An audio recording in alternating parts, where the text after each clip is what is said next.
Bismillahirrahmanirrahim. Assalamualaikum warahmatullahi wabarakatuh. Al-Fakir Abdul Wafi. Jadi begini loh. Sesuatu yang tidak penting itu udah usah dibahas. Apalagi yang dibahas justru menunjukkan akan kebodohan Anda. Dari dulu, kita kalau ada di pesantren, mendengarkan pendapat para ulama, bahkan itu pendapat yang mayoritas. Apalagi para ulama yang menyampaikan kelas dunia, bukan kelas lokal, maka kita taslim, saudara. Apalagi ulama yang memang menaungi, mendalami, dan setiap hari mempelajari ilmu nasab. Atau kita katakan an-nasabah. Para ahli nasab. Kita tidak mungkin bertanya ilmu biologi kepada anak kelas 2 SD, saudara. Kita tidak mungkin bertanya tentang PPKN kepada anak yang baru lulus TK. Justru kita akan lebih percaya kepada dosen yang jurusan biologi, karena lika-liku tentang ilmu biologi pasti dia pahami. Kesalahannya sangat minim terjadi ketika dia sudah benar-benar menjadi seorang guru biologi. Tidak kemudian ada anak kelas SD yang sok-sokan mengaku ahli biologi, menantang dosen yang ahli biologi, padahal dia pun belum pernah belajar kepada ahli biologi. Ini kan sangat lucu, itu logik sekali yang bisa kita pikirkan bersama-sama. Kalau kita mau membangun sebuah rumah, maka yang kita suruh adalah tukang bangunan, bukan tukang tambal ban. Kalau kita sakit gigi, datangi dokter gigi. Kesalahannya lebih minim, kebenarannya lebih mayoritas. Karena memang lika-liku dan ilmu yang dia geluti setiap hari, ya ilmu yang dia pahami, ilmu dokter gigi. Tidak kemudian kita datang ke dokter jantung yang sok-sokan paham masalah gigi padahal tidak ada kaitannya sama sekali. Itu kan logik gitu loh, logik banget. Sehingga di dalam kitab Al-Wad'u fin Nasab yang sering dipakai oleh Keimat, lalu Keimat dengan mengatakan secara tegas ya, orang yang diam masalah kepalsuan nasab ini fayakunu ahadal kadzibin. Mereka adalah salah satu dari orang-orang yang berbohong ya, yang berbohong ya. Jadi semuanya dianggap berbohong. Kalau orang-orang ini diam, jadi harus dan tidak boleh taklid ba'da zuhuril hujjah, kata dia ya. Setelah adanya hujjah dalil, haram taklid kepada para ulama. Ini pendapat apa ini? Ini ngawur.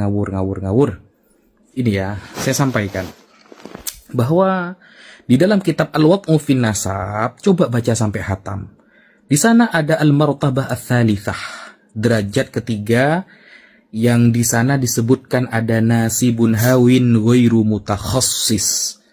Ada orang yang belajar nasabnya itu amatiran, memahami nasabnya itu amatiran, tidak pernah takhassus, tidak pernah tercatat punya guru nasab, kemudian tidak pernah tercatat fiqh oleh para ulama, lalu sok-sokan menantang orang yang sudah ahli nasab. Samalah seperti anak SD yang bahas biologi tadi.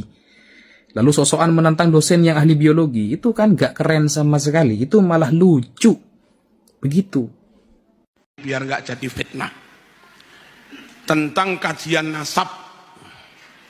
Saya bukan ahli tentang nasab. Saya gak punya keahlian ngelacak DNA. Saya juga nggak punya kitab lengkap tentang nasab. Tapi saya sangat mengerti dan menerima bahwa kajian nasab itu perlu dilakukan. Mengapa? Satu, zamannya sudah jauh banget. Sekarang hijriahnya 1446 hijriah, 1400 tahun lebih. Sungguh waktu yang tidak mudah untuk klaim kami keturunan Nabi. Kalau masih 100 tahun, 200 tahun, gampanglah. Tapi sudah 1400 tahun lebih. Tidak mudah orang klaim kami keturunan Nabi, kecuali punya bukti. Paham? Masuk akalkah dengan Nabi selisihnya 1400 tahun lebih, tapi asal bermodal hidung mancung plus ditambah ya khair, kif ya khair, Lalu begitu mudah orang klaim kami keturunan Nabi. Tanpa mau memberi bukti. Kajian pembuktian kami sangat memaklumi. Hasilnya kayak apa ya nanti. Paham? Jangan turung-turung sudah menolak kajian. Ojo. Jenengan kalau jadi rois ranting, yang bijaksana lah. Jangan langsung kajian haram. Nanti sanad ilmumu putus. Jangan begitulah rois ranting. Halo. Nggak tahu kalau rois atasnya ya. Kalau rois ranting nggak boleh. Yang kedua, kitab tentang nasab itu sendiri beda-beda. Ada kitab terbit tahun 9 Hijriah, kok 9? Abad 9 Hijriah menyatakan kaum Ba'alwi, habaib dulu, itu katanya keturunan Nabi.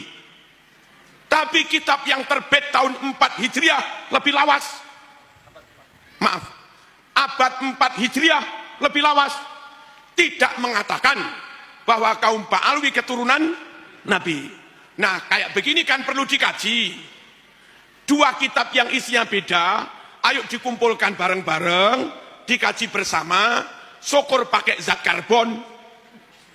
Mana-mana kitab yang lebih lawas, mana kitab yang kertasnya lebih anyar, mana tulisan yang asli, mana tulisan yang ditambah belakangan, kan bisa dites pakai zat karbon untuk diketahui yang asli, yang terbit abad 4 kah, atau yang asli yang terbit abad 9. Kami sangat memaklumi bahwa kajian itu perlu. Ojo kesusu menolak. Halo. Allahumma shalli ala sayyidina Muhammad.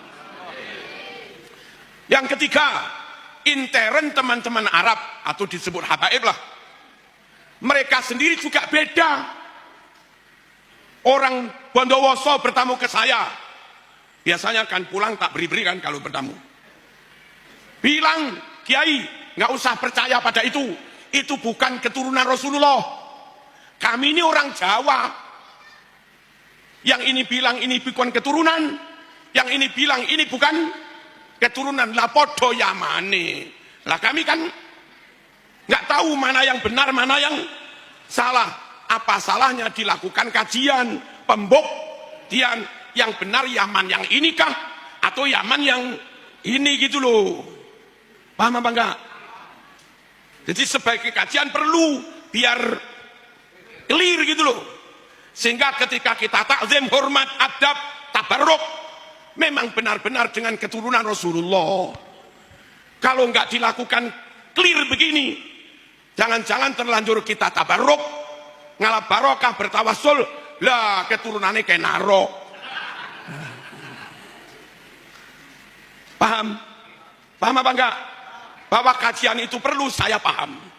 Tapi kalau suruh mengkaji, saya bukan ahlinya. Keperluan syar'inya apa? Setelah dilakukan kajian, jadi jelas ini keturunan, ini bukan, ini keturunan, ini bukan. Ada kaitan dengan syariahku. Kalau keturunan Nabi benar, nggak boleh terima zakat, nggak boleh terima sedekah. Apalagi ke rumah-rumah minta sedekah, tambah haram. Itu kalau benar-benar Bani Hashim, keturunan Nabi. Ini kan orang ahli fikih semua ini. Nah repotnya itu ngaku keturunan Nabi, tapi terima sedekah. Ini kan kami yang awam itu jadi bingung. Ini keturunan apa enggak sih? Paham? Penting apa enggak kajian itu? Penting. Hasilnya ya nanti. Belum.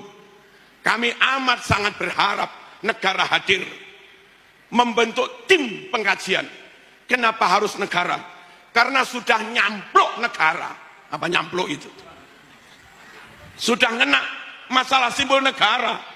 Ngaku-ngaku lagu kebangsaan, ngaku-ngaku lagu wajib, ngaku-ngaku lambang negara, ngaku-ngaku pahlawan, dan yang lain-lain. Ini kalau dibiarkan, lama-lama klaim atas negara itu justru diklaim oleh bangsa lain. Bahaya apa enggak? Bahaya. Kami sangat berharap negara turun tangan, bentuk tim resmi berkekuatan hukum, biar tidak dibully, biar tidak dipersekusi. Ada profesor ahli kimia, ada profesor ahli filologi, ada profesor yang punya data banyak, manuskrip nasab, ada profesor yang ahli nasab internasional, ngundang nakobah Yaman, ngundang nakobah Maroko, ngundang nakobah mana-mana, diundang semua termasuk Indonesia. Kalau Kiai Abbas, sekiranya Gus Imad, lalu dari Robito Alawiyah misalnya Habib Rizik, merasa punya keahlian, ya diundang sekalian. Sampai benar-benar clear. Nanti clear, ditandatangani resmi pakai stempel negara. Ini keturunan Nabi, ini bukan. Biar jelas gitu loh. Ya apa kalau begitu? Penting apa enggak? Penting.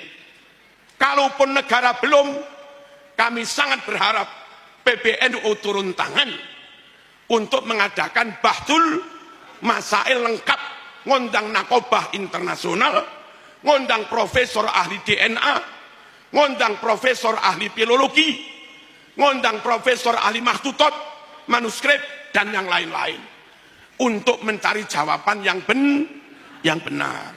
Kalau dibiarkan, ya maaf, kalau ada rakyat nggak yakin ente keturunan Nabi, ya jangan marah. Memang kamu nggak mau memberi bukti dan nggak mau dibuktikan. Jadi ya kalau ada yang yakin ya untung-untung aja. Kalau ada yang nggak yakin ya jangan dimusuhi. Memang kami yakin butuh bukti. Allahumma shalli ala sayyidina Muhammad. Clear apa enggak? Penting apa enggak perjuangan Gus Abbas Muntadid? Penting. Cuma untuk ukhuwah, wong sesama muslim, ya kita ukhuwah. Toleransi, saling menghormati, ya kita toleransi, saling menghormati. Halo. Tapi kita nggak bisa menerima pemalsuan makam. Nggak ada toleransi pada kebohongan. Nggak ada toleransi pada pemalsuan sejarah. Nggak ada toleransi pada pemalsuan nasab. Manintasaba ila ghairi abi faqad kafar. Siapa yang ngaku-ngaku bernasab ngebin kepada orang padahal bukan bapaknya, bukan nasabnya, ya dia bisa jadi kafir, Mas. Baca hadisnya lagi. Sekali lagi, tidak dalam rangka memusuhi siapa-siapa, tapi biar clear. Kalau sudah clear, umat tahu ini harus kami takzimi, ini biasa-biasa saja. Itu loh. Ini nggak boleh kami beri sedekah karena ini keturunannya Rasulullah. Yang tak haturkan kepadanya bukan sedekah tapi hadiah. Gitu loh, biar clear.